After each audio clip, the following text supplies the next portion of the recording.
When I say your competition isn't that good, what I mean is that a lot of them are not taking the time to learn the things that will allow them to do things better. Increase sales, improve margins, and grow your business. Guaranteed. Top secrets of marketing and sales. Now, David Blaze. Hi, and welcome back. In today's episode, co-host Jay McFarland and I say, your competition isn't that good. Right, Jay? Yeah, absolutely. Do you even know who your competition is? Do you know what they offer? Do you know what people think of them compared to you? Maybe you don't even know if your competition is that good. Exactly. And I hear so many times when I'm talking to salespeople, the idea that there's a lot of competition. Competition is very difficult. There's a lot of online competition. There's a lot of local competition. There's a lot of price-cutting competition. There are all these different variations on competition. And that's all true. But a lot of them really, honestly, just aren't that good. And if you recognize right up front that most businesses are average, right? There's an average in every business, in every industry. There's an average. And some people are better than average. Some people are worse than average. There are a lot of average. So if you're competing with the average or the less than average, then you should be able to do pretty well. If you're a conscientious individual, if you're reasonably good at what you do, if you study and practice your profession and you get reasonably good at it, you'll be able to outperform a lot of them, because to the extent that there are really exceptional competitors in your market, there are a lot less of those than there are the ones on the other side. Yeah, absolutely. I've always believed this. You can get caught up in the muck. When I was in radio, I worked for a radio station that had a built-in listenership because it was so ingrained in the community. And what that did is it made it so they didn't have to work hard to get sales or to get numbers. Now, you would think, oh man, that's an amazing place to be. But what happened is they started to get complacent, right? Everything was so easy. And then all of a sudden, ratings started to shift. And suddenly they realized we don't know how to sell because we're so used to sitting at a desk and the phone is ringing and we're just taking orders. So you're not a salesperson. You're taking orders, right? And their competitors started to eat them alive because their competitors had to sell all the time and they were very good at it. So sometimes you're successful just in spite of yourself. And that may be what your competitors are in, what state they're in. It really could be as simple as that and as difficult as that in either situation. But the idea that the competition is excellent or the competition is terrible or the competition is average, in a sense, none of it really matters because this is life. This is the world that we're in. These are the cards we've been dealt, right? So our competition is there. We're there. The question is, how are we going to make sure that we are outperforming our competition in all the key areas of customer contact? I mean, if you were to boil it down and say, okay, let's say my competition is very good. Let's say you completely disagree with the premise of this podcast that your competition isn't that good or that it's average or whatever. You say, no, I've got a lot of competition.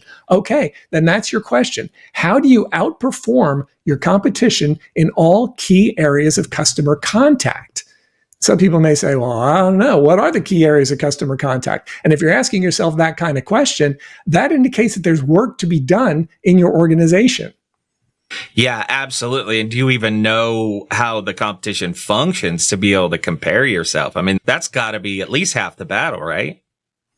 Yeah, that's part of the battle. Maybe it's a third of the battle. Okay. I was going to say a quarter. Maybe it's a quarter to a third of the battle. The only reason I say that is I don't think we should spend a ton of time over-analyzing our competitors.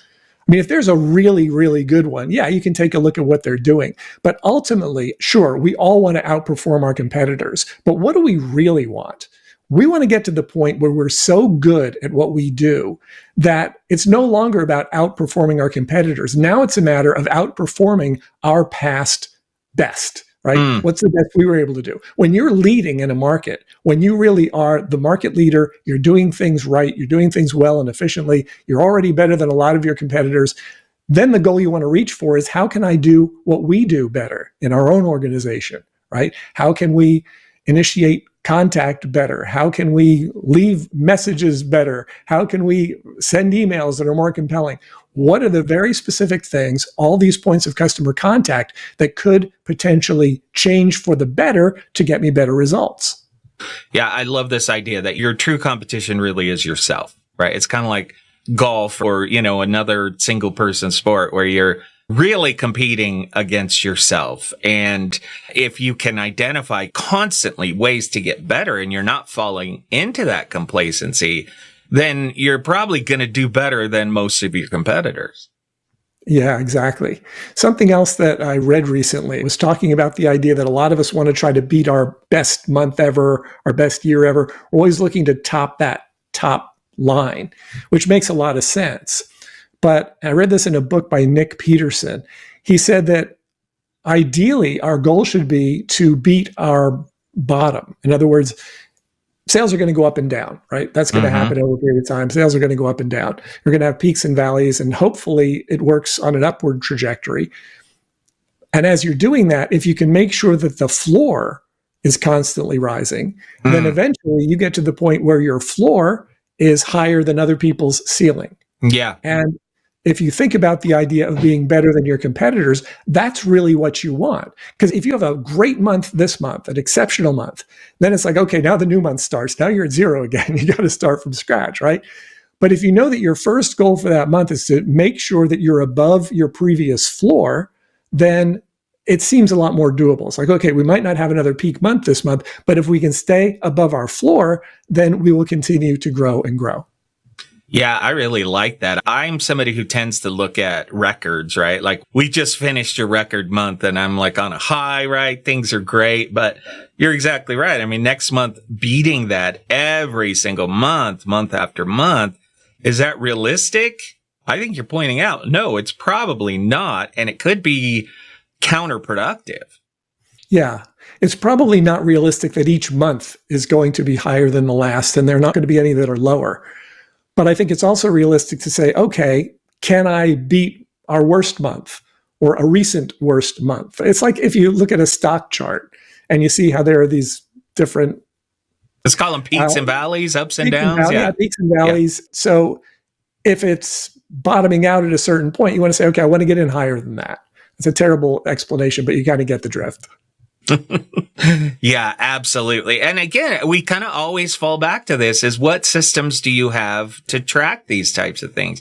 Do you understand the cause and effect? I mean, so often, yeah, you had a good sales month or yeah, you increased the baseline, but do you know why you did that? Was it just the phone rang more or was it something tangible? Because if it's not something tangible, how are you going to repeat it? Was it more calls? Was it more advertising dollars?